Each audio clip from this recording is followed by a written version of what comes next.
इयत्ता 9वी भूगोल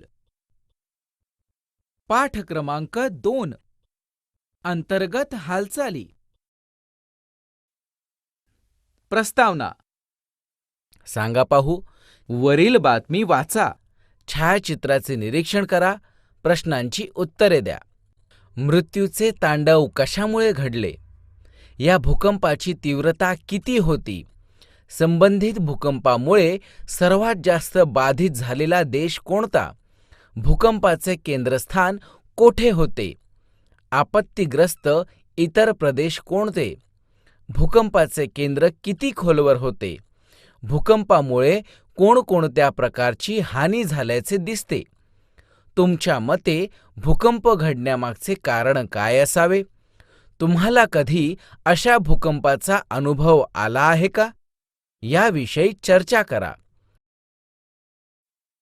पृथ्वीवर काही वेळेस वेगवेगळ्या नैसर्गिक घडामोडी होत असतात उदाहरणार्थ महापूर वादळे हिमवर्षाव अतिवृष्टी इत्यादी तसेच भूपृष्ठाखालील हालचालींमुळे भूकंप व ज्वालामुखीचा उद्रेक यांसारख्या नैसर्गिक घडामोडी होतात पृथ्वीवरील सजीवांसाठी या घडामोडी म्हणजे आपत्ती असते नैसर्गिक आपत्तींमुळे जीवित व वित्तहानी होते या पाठात आपण या अंतर्गत हालचालींची ओळख करून घेऊया करून पहा आकृती मध्ये दाखवल्याप्रमाणे वह्या एकमेकांवर ठेवा त्यावर चित्रात दाखवल्याप्रमाणे खडू डस्टर टोकयंत्र रबर अशा 3-4 वस्तू उभ्या करून ठेवा आकृती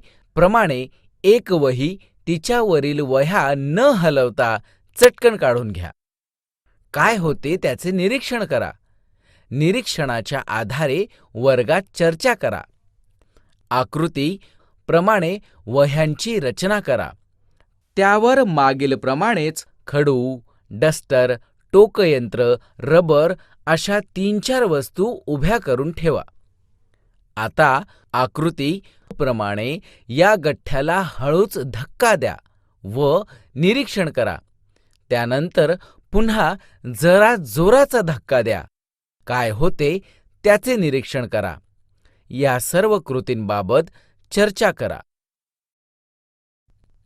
भौगोलिक स्पष्टीकरण भूकंप व ज्वालामुखी या घटना पृथ्वीच्या अंतरंगातील अस्थिरतेमुळे घडतात ही अस्थिरता पृथ्वीच्या अंतरंगातील हालचालींमुळे निर्माण होते भूपृष्ठांतर्गत हालचाली मुख्यतः प्रावरणाच्या वरच्या थरात होतात प्रावरणातील किरणोत्सारी पदार्थांतून प्रचंड प्रमाणात ऊर्जा निर्माण होत असते या ऊर्जा लहरी एका ठिकाणाहून दुसऱ्या ठिकाणी जात असतात ऊर्जेच्या अशा प्रवाहामुळे पृथ्वीच्या अंतरंगात अस्थिरता निर्माण होऊन हालचाली होतात अंतर्गत भूहालचालींचे वर्गीकरण गती दिशा व भूरूपांवर आधारित केले जाते अंतर्गत भूहालचालींचे वर्गीकरण अनुक्रमांक 1 वर्गीकरणाचा आधार गती हालचाली मंद भूहालचाली म्हणजे सातत्याने होणाऱ्या उदाहरणार्थ पर्वत व खंडांची निर्मिती शीघ्र भूहालचाली म्हणजे घटनेच्या स्वरूपात होणाऱ्या उदाहरणार्थ भूकंप ज्वालामुखी अनुक्रमांक 2 वर्गीकरणाचा आधार दिशा हालचाली क्षितिज समांतर भूहालचाली ऊर्ध्वगामी अधोगामी भूहालचाली अनुक्रमांक 3 वर्गीकरणाचा आधार भूरूपे हालचाली खंडजन्य म्हणजे भूखंड पठारे व उच्चभूमी निर्माण करणाऱ्या पर्वतजन्य म्हणजे वलीकरण प्रस्तरभंग क्रिया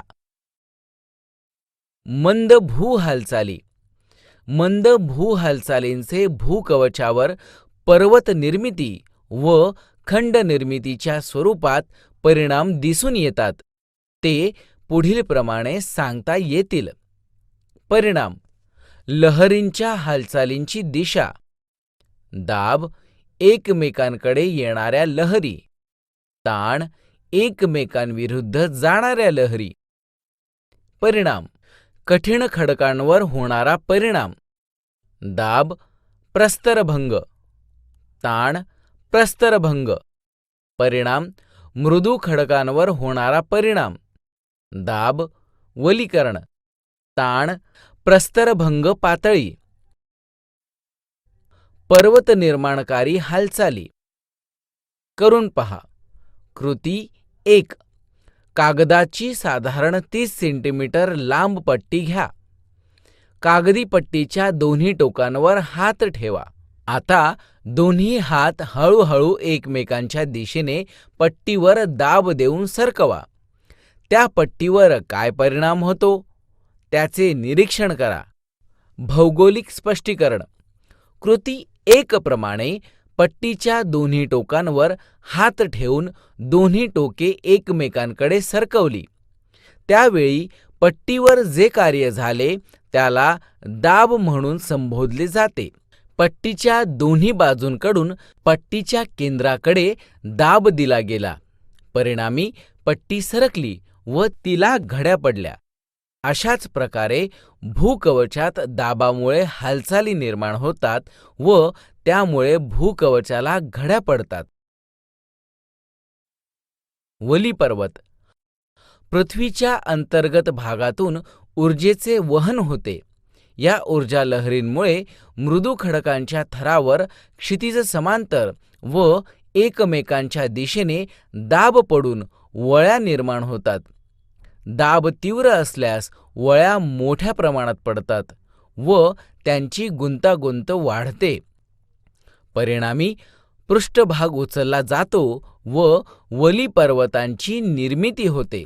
उदाहरणार्थ Himalaya, Aravalli, Rocky, Andes, Alps हे जगातील प्रमुख वली पर्वत आहेत. गटपर्वत करून पहा. कृती 2. पातळ कागदाची एक लांब पट्टी घ्या. त्या पट्टीचे एक टोक उजव्या हातात धरा, दुसरे टोक डाव्या हातात धरा. पट्टीची दोन्ही टोके एकमेकांच्या विरुद्ध दिशेने जोरात ओढा. कागदाच्या पट्टीवर काय परिणाम होतो त्याचे निरीक्षण करा. भौगोलिक स्पष्टीकरण. कृती 2 प्रमाणे पट्टी दोन्ही हातांनी दोन टोकांना धरून विरुद्ध दिशेने ओढल्यामुळे ताण निर्माण होतो. अशाच प्रकारे भूकवचात जेव्हा भू हालचाली विरुद्ध दिशेने होतात तेव्हा ताण निर्माण होतो व भूकवचाला तडे पडतात. अंतर्गत हालचालींमुळे क्षितिज समांतर व एकमेकांपासून दूर जाणाऱ्या ऊर्जा लहरी निर्माण होतात. अशा वेळी खडकांवर ताण निर्माण होतो. त्यामुळे खडकांना तडे पडतात. हे तडे विभंग म्हणून ओळखले जातात. अशाच प्रकारे कठीण खडकांमध्ये ऊर्जा लहरी एकमेकांकडे आल्याने दाब पडूनही असे विभंग तयार होतात. दोन समांतर विभंगांमधील भूकवचाचा भाग जेव्हा वर उचलला जातो तेव्हा हा उचलला गेलेला भाग ठोकळ्याप्रमाणे दिसतो. दाबाचा परिणाम व गटपर्वत. असा भूभाग गटपर्वत म्हणून ओळखला जातो. गटपर्वताचा माथा सपाट असतो. त्यावर सुरुवातीच्या काळात शिखरे नसतात. त्यांचे उतार तीव्र असतात.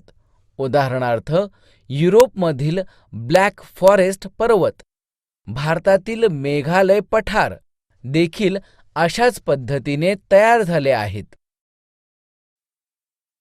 खचदरी करून पहा.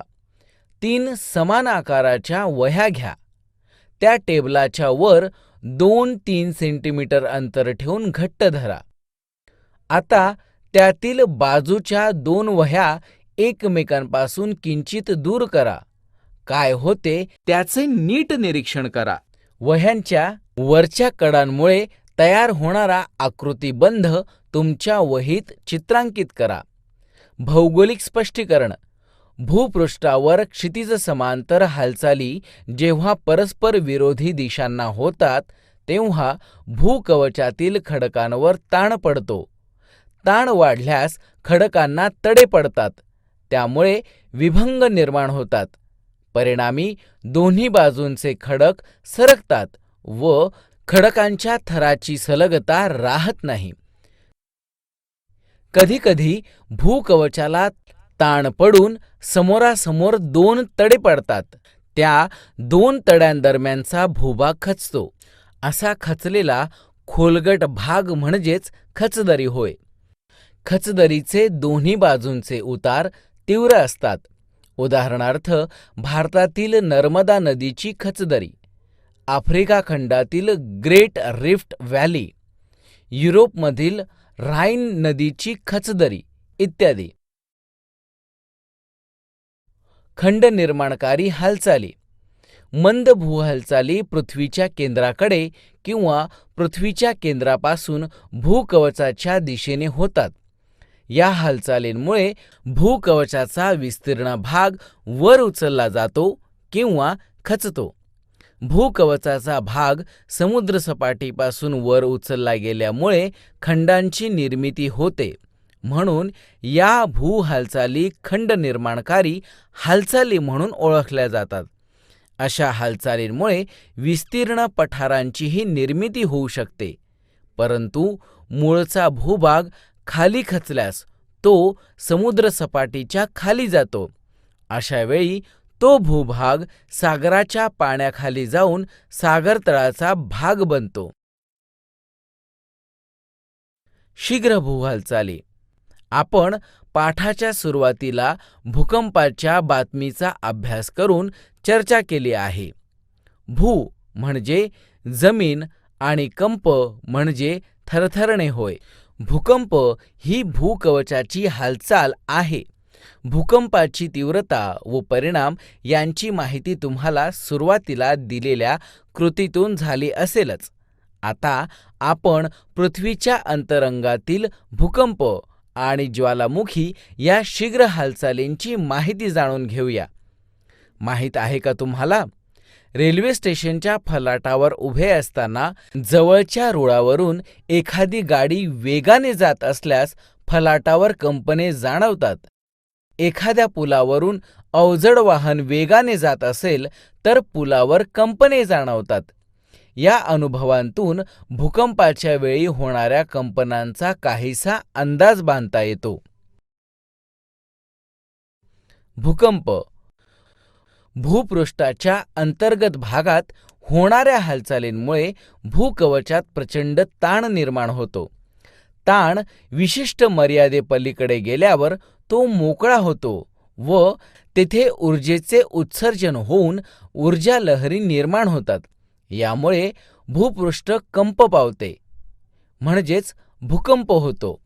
भूकंपाची तीव्रता रिश्टर या एककात भूकंपमापन यंत्राने मोजतात. भूकंपाची कारणे. भूपट्ट सरकणे, भूपट्ट एकमेकांवर आदळणे, भूपट्ट एकमेकांच्या वर किंवा खाली जाणे, भूपृष्ठाच्या अंतर्गत भागात ताण निर्माण होऊन खडकांमध्ये विभंग निर्माण होते, ज्वालामुखींचे उद्रेक होणे. माहीत आहे का तुम्हाला, भारत, ऑस्ट्रेलिया, आफ्रिका, युरेशिया, उत्तर अमेरिका, दक्षिण अमेरिका, पॅसिफिक व अंटार्क्टिका हे 7 प्रमुख भूपट्ट आहेत. पृथ्वीचे कवच अशा भूपट्टांनी तयार झालेले आहे. या भूपट्टांवर खंड व महासागर पसरले आहेत.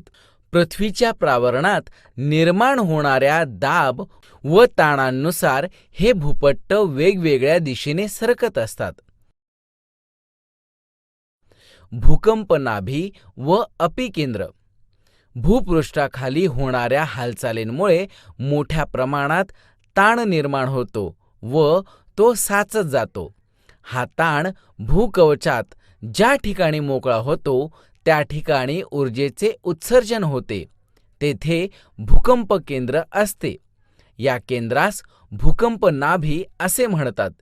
या केंद्रातून विविध दिशांना ऊर्जा लहरी पसरतात. या लहरी भूपृष्ठावर जेथे सर्वात प्रथम पोहोचतात, म्हणजेच भूकंप नाभीपासूनचे भूपृष्ठावरील सर्वात जवळचे ठिकाण, तेथे भूकंपाचा धक्का सर्वात प्रथम जाणवतो. भूपृष्ठावरील अशा केंद्रास भूकंपाचे अपिकेंद्र म्हणतात. भूकंपाचे अपिकेंद्र हे भूकंप नाभीशी लंबरूप असते. भूकंप नाभीकडून ताण मुक्त झाल्यावर मुक्त झालेल्या ऊर्जेचे उत्सर्जन सर्व दिशांनी होते. ही ऊर्जा विविध लहरींच्या रूपात भूपृष्ठाकडे येते. या भूकंप लहरींचे प्राथमिक, दुय्यम व भूपृष्ठ असे 3 प्रकार होतात. प्राथमिक लहरी म्हणजेच प्रायमरी और पी वेव्ज. भूगर्भात ऊर्जेचे उत्सर्जन झाल्यावर या लहरी भूपृष्ठावर सर्वप्रथम पोहोचतात. या लहरी भूकंप नाभीपासून पृथ्वीच्या त्रिज्येच्या स्वरूपात सर्व दिशांनी भूपृष्ठाकडे अत्यंत वेगाने प्रवास करतात. या लहरींच्या मार्गातील खडकांमधील कण लहरींच्या वहनाच्या दिशेने पुढे मागे होतात. त्यामुळे या लहरींना पुढे मागे होणाऱ्या लहरी असे संबोधतात. या लहरी घन, द्रव व वायू या 3ही माध्यमांतून प्रवास करू शकतात. मात्र द्रवरूपातील प्रावरणातून प्रवास करताना त्यांच्या दिशेत बदल होतो. प्राथमिक लहरींमुळे भूपृष्ठावरील इमारती पुढे मागे हलतात. दुय्यम लहरी म्हणजेच सेकंडरी और एस वेव्ज. प्राथमिक लहरींनंतर भूपृष्ठावर पोहोचणाऱ्या लहरींना दुय्यम लहरी किंवा एस लहरी म्हणतात. या लहरीही नाभी केंद्रापासून सर्व दिशांना पसरतात. त्यांचा वेग प्राथमिक लहरींपेक्षा कमी असतो. या लहरींच्या मार्गातील खडकांमधील कण लहरींच्या वहनाच्या दिशेने म्हणजेच वर खाली होतात. या लहरी फक्त घन पदार्थातून प्रवास करतात, परंतु द्रव पदार्थांत शिरल्यावर त्या शोषल्या जातात. या लहरींमुळे भूपृष्ठावरील इमारती वर खाली हलतात. प्राथमिक लहरींपेक्षा या अधिक विध्वंसक असतात. भूपृष्ठ लहरी म्हणजेच सरफेस और एल वेव्ज. प्राथमिक व दुय्यम लहरी भूपृष्ठांपर्यंत म्हणजेच अपिकेंद्र येऊन पोहोचल्यावर भूपृष्ठ लहरींची निर्मिती होते. या लहरी भूकवचात पृथ्वीच्या परिघाच्या दिशेने प्रवास करतात. त्या अतिशय विनाशकारी असतात. भूकंप मापन यंत्र. या यंत्राद्वारे भूकंप लहरींचा आलेख काढता येतो. या आलेखाचा अभ्यास करून भूकंपाची तीव्रता कळते. आकृती मध्ये साधे भूकंप मापन यंत्र व त्यावर तयार होणारा आलेख दाखवला आहे. आता अद्ययावत तंत्राच्या सहाय्याने आधुनिक भूकंप मापन यंत्रे तयार करण्यात आली आहेत, ज्यांच्याद्वारे अतिसूक्ष्म लहरी देखील मोजता येतात. करून पहा. स्प्रिंगच्या वजन काट्याच्या हुकाला आकृती प्रमाणे पिशवी अडकवा. पिशवी खाली खेचा व सोडा. स्प्रिंगचे निरीक्षण करून नोंद करा. आकृती मध्ये दाखवल्याप्रमाणे विद्यार्थ्यांना दोरी धरून उभे करा. त्यातील एका विद्यार्थ्याला हाताने दोरीला एकदाच वर-खाली झटका देण्यास सांगा. काय होते त्याचे निरीक्षण करून नोंद करा. एका मोठ्या ताटात रांगोळी पसरा. आता ताटाला खालील बाजूकडून बोटाने जोरात टिचक्या मारा. काय होते त्याचे निरीक्षण करा. शोधा पाहू. वरील तिन्ही कृतींनंतर त्यांची तुलना भूकंप लहरींच्या प्रकारांशी करा व प्रत्येक कृती कोणत्या प्रकाराच्या भूकंप लहरींप्रमाणे आहे ते ओळखा. भूकंपाचे परिणाम. जमिनीला तडे पडतात. भूमिपात होऊन दरडी कोसळतात. काही वेळा भूजलाचे मार्ग बदलतात. उदाहरणार्थ, विहिरींना पाणी येते किंवा विहिरी कोरड्या पडतात. काही प्रदेश उंचावले जातात तर काही प्रदेश खचतात. सागराच्या पाण्यात त्सुनामी लाटा तयार होतात. या लाटांमुळे किनारी भागात मोठी जीवित व वित्तहानी होऊ शकते. हिमाच्छादित प्रदेशात हिमकडे कोसळतात. इमारती कोसळून जीवितहानी व वित्तहानी होते.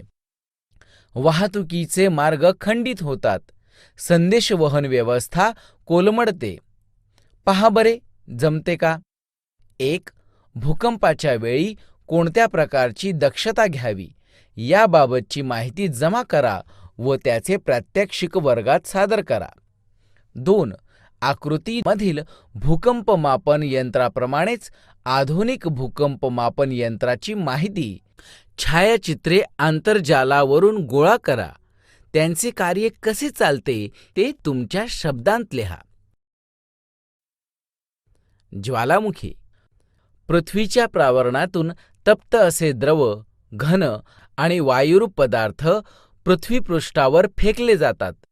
ही क्रिया म्हणजे ज्वालामुखीचा उद्रेक होय. ही क्रिया घडताना राख, पाण्याची वाफ, अनेक प्रकारचे विषारी व ज्वलनशील वायू, तप्त द्रवरूपातील शिलारस इत्यादी पदार्थ बाहेर फेकले जातात. भूपृष्ठावर आल्यावर शिलारसाला लाव्हारस म्हटले जाते. उद्रेकाच्या स्वरूपानुसार ज्वालामुखीचे पुढील प्रकार केले जातात. केंद्रीय ज्वालामुखी. उद्रेकाच्या वेळी शिलारस भूपृष्ठांतर्गत मोठ्या नलिकेसारख्या भागातून वर येतो. बाहेर आलेला लाव्हारस या नलिकेच्या मुखाभोवती पसरतो. त्यामुळे शंकूच्या आकाराचे ज्वालामुखी पर्वत तयार होतात. जपानमधील फुजियामा, टांझानियातील किलिमांजारो ही केंद्रीय ज्वालामुखीची व त्यापासून तयार झालेल्या शंकू पर्वताची उदाहरणे आहेत. भेगीय ज्वालामुखी.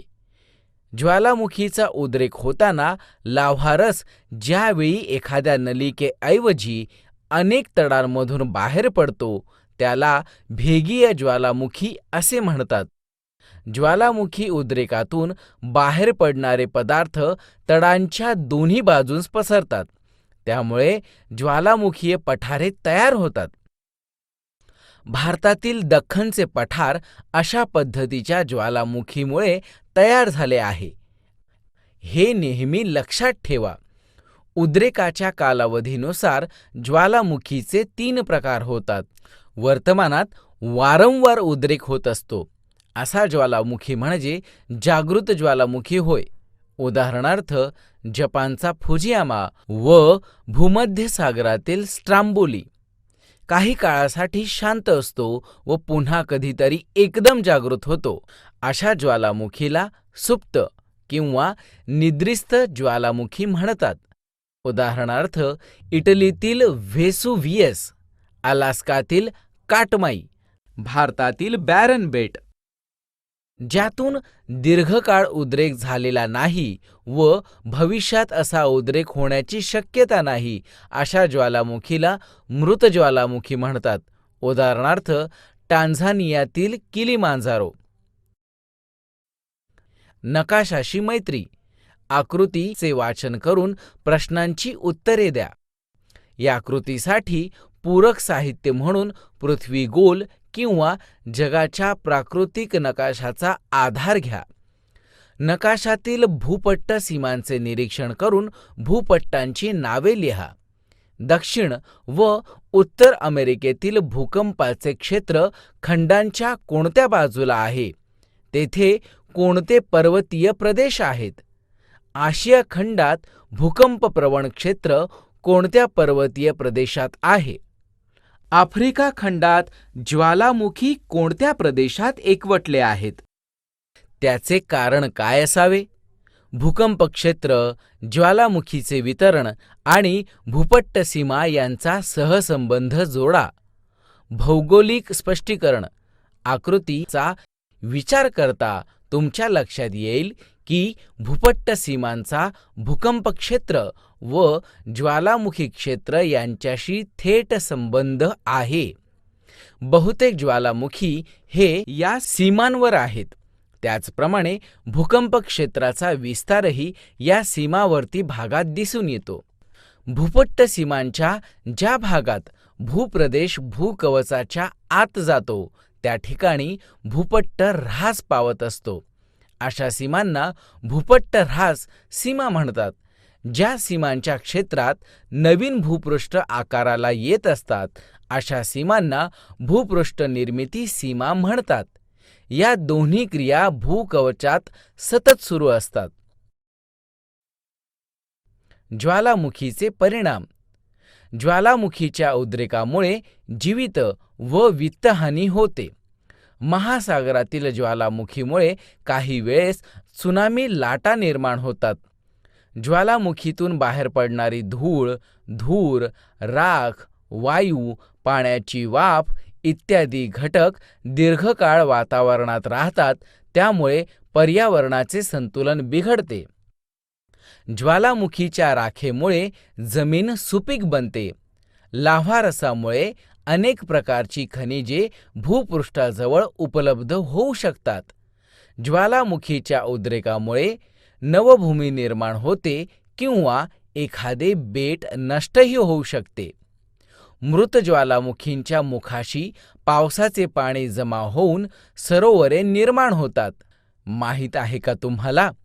भारताच्या मुख्य भूमीच्या आग्नेय दिशेस बंगालच्या उपसागरामध्ये अंदमान आणि निकोबार बेटांचा समूह आहे. या समूहातील बॅरन बेटावर भारतातील एकमेव जागृत ज्वालामुखीचे क्षेत्र आहे. हा ज्वालामुखी गेली कित्येक वर्षे सुप्त अवस्थेत होता, परंतु फेब्रुवारी 2017 पासून या ज्वालामुखीचा उद्रेक होत आहे. या उद्रेकातून प्रामुख्याने धूळ, धूर आणि चिखल बाहेर पडत असून काही प्रमाणात लाव्हारस सुद्धा बाहेर पडत आहे.